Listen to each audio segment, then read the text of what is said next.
जय श्री गणेश। नमस्कार, मैं आचार्य संजय द्विवेदी। मेरे समस्त प्रबुद्ध दर्शकों का मेरे चैनल पर हार्दिक स्वागत है। आज मैं युवराज बुध के राशि परिवर्तन प्रभाव को लेकर आपके सम्मुख उपस्थित हूं। 9 ग्रहों में युवराज बुध जो अपना संपूर्ण प्रभाव तत्काल प्रदान कर देते हैं, क्विक रिस्पॉन्स प्लैनेट हैं। जब भी इनका राशि परिवर्तन होता है, इसी कारण से अत्यंत महत्वपूर्ण होता है। अब इस समय ये एक बड़ा परिवर्तन इसलिए है क्योंकि बुध पिछले कई महीनों के कष्टों को दूर करने जा रहे हैं। पिछले 2-3 महीनों से बुध पीड़ित चल रहे हैं। यहाँ पर ये राहु के प्रभाव में भी हैं, नीच राशि में भी थे, जिसके कारण एक अच्छा प्रभाव नहीं मिल पा रहा। अब बुध एकमात्र ऐसे ग्रह हैं जिनका इस संसार के समस्त क्षेत्रों में कार्यकत्व होता है, जिसके कारण बहुत सारे राशि के जातकों को कुछ न कुछ समस्याएं अवश्य हो रही थी। उन समस्याओं को दूर करने का समय आ चुका है, जब 10 मई को बुध अपनी वर्तमान नीच राशि को छोड़कर, मीन राशि को छोड़कर सेनापति मंगल के मेष राशि में प्रवेश करेंगे। अब मेष राशि एक ऊर्जावान राशि है, यहाँ पर निश्चित रूप से एक सकारात्मक परिणाम प्राप्त होगा। यहाँ पर पहले से ही सूर्य का भी गोचर चल रहा है, यहाँ पर शुक्राचार्य भी होंगे, जिसके कारण एक अच्छा प्रभाव प्राप्त होने वाला है। एक सकारात्मक परिणाम प्राप्त होने के पूरे योग बन रहे हैं। बुध वाणी के कारक हैं, बुध व्यापार के कारक हैं, बुध कैलकुलेशन के कारक हैं, बुध बुद्धि के कारक हैं। तथा इसी प्रकार से समस्त जगत में इतना भी व्यापार, चाहे वो छोटा हो चाहे बड़ी इंडस्ट्री हो, उनमें बुध का समस्त कार्यकत्व होता है। विद्या, ज्ञान, शिक्षा से संबंधित कार्यों में बुध का कार्यकत्व होता है।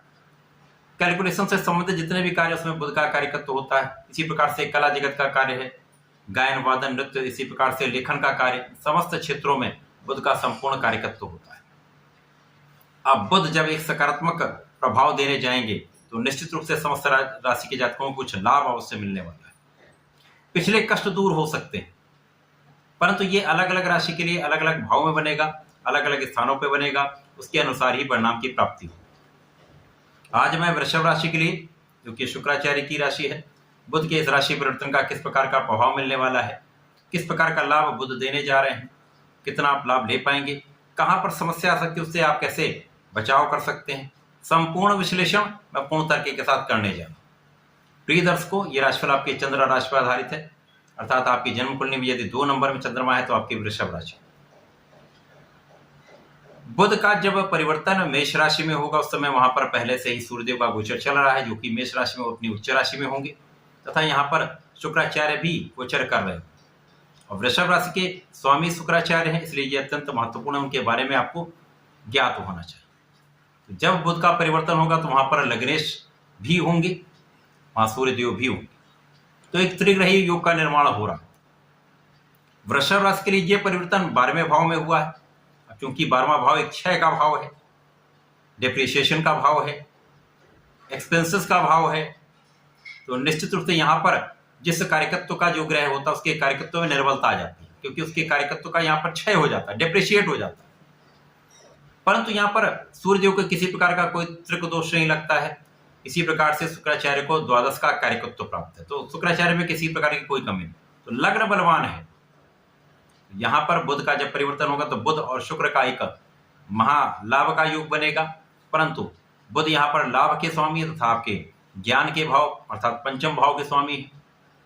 तो निश्चित रूप से इन भाव में कुछ ना कुछ निर्बलता तो आने वाली, परंतु यहाँ पर धन भाव प्रबल हो जाए, धन का लाभ आप प्राप्त करेंगे, परंतु बिना कारण धन के खर्च करने से बचें, बिना कारण व्यय करने से बचें, तो लाभ अवश्य हो। क्योंकि यहाँ पर जितना आप लाभ लेंगे, धन बढ़ेगा, उतना कहीं ना कहीं आपके लिए एक्सपेंसेस भी बढ़ते जाएंगे। बिना कारण एक्सपेंसेस से बचना चाहिए। विदेश यात्राएं आपकी हो सकती हैं, विदेशी व्यापार से एक अच्छा लाभ मिल सकता है। जो लोग विदेश में रहकर कार्य करें उनके लिए कोई बड़ी समस्या नहीं। यहाँ पर आपको अपने वाणी पर संयम रखना चाहिए, क्योंकि वाणी के कारक बुध है, वाणी का व्यय होगा।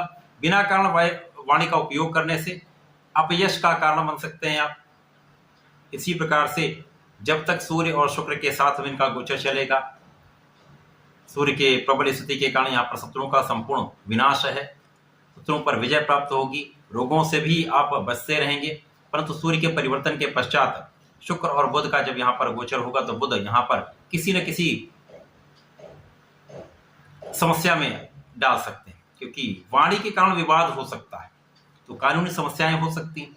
विशेष रूप से यहाँ पर स्त्री वर्ग से बहुत सजग आपको रहना होगा, उनका आदर करना होगा, किसी भी बिना कारण व्यंग्य से बचना होगा, ये समस्या का कारण बन सकता है। इसी प्रकार से यहाँ पर आपके प्रेम संबंधों में वृद्धि होगी, प्रेम संबंध अच्छे रहने वाले हैं। वैवाहिक संबंधों में मधुरता आएगी, किसी प्रकार का कोई यहाँ पर कष्ट नहीं है, परंतु यहाँ पर एलर्जी की समस्या हो सकती है अथवा यहाँ पर स्किन से संबंधित कुछ डिसऑर्डर्स हो सकते हैं। तो यहाँ अपने खाने पीने पर आपको नियंत्रण रखना चाहिए, बिना कारण से भोग विलास से बचें, इसी प्रकार से व्यसन से बचें, आपको किसी प्रकार का कोई कष्ट बड़ा नहीं होने वाला।